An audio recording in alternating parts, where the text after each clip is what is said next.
You may know that Trinity Rail is a rail car company that was built on the assets of a former company called Trinity Industries. You may even know that in addition to the Trinity Rail having their own lease cars, there's rail cars out there with reporting marks FINX, which are the Finley family that owns Trinity Industries.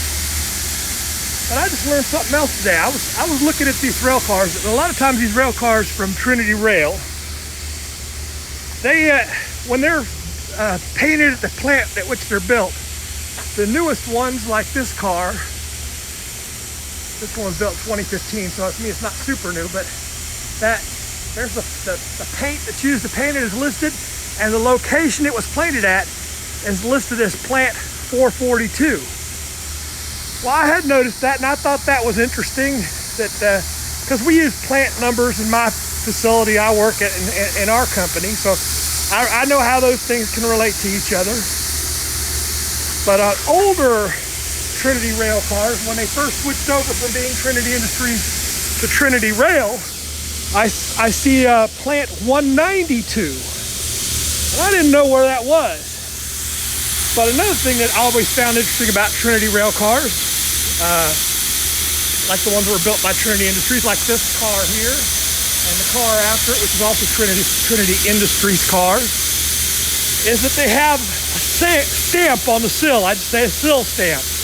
And in addition to having the build date on the box, this car built in March of 2000, they have that build date in the sill stamp.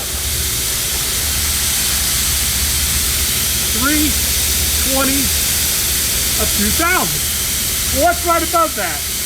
192. So apparently, Trinity Industries plant 192 was Saginaw, Texas.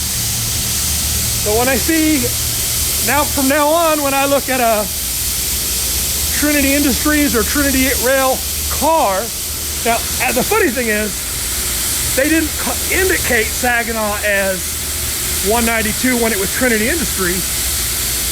On the exterior paint for Trinity Industries, they called that plant SS, which I'm thinking is probably like Saginaw Shops, something simple like that. But when they went to Trinity Rail, they just started calling it plant 192 in the paint. And now they're at plant 442, which I imagine is a different location, because I don't think they build covered hopper cars in Saginaw, Texas anymore. Anyhow, that's my epiphany of the day on plant numbering and how some of these plant names are reflected in their paint jobs.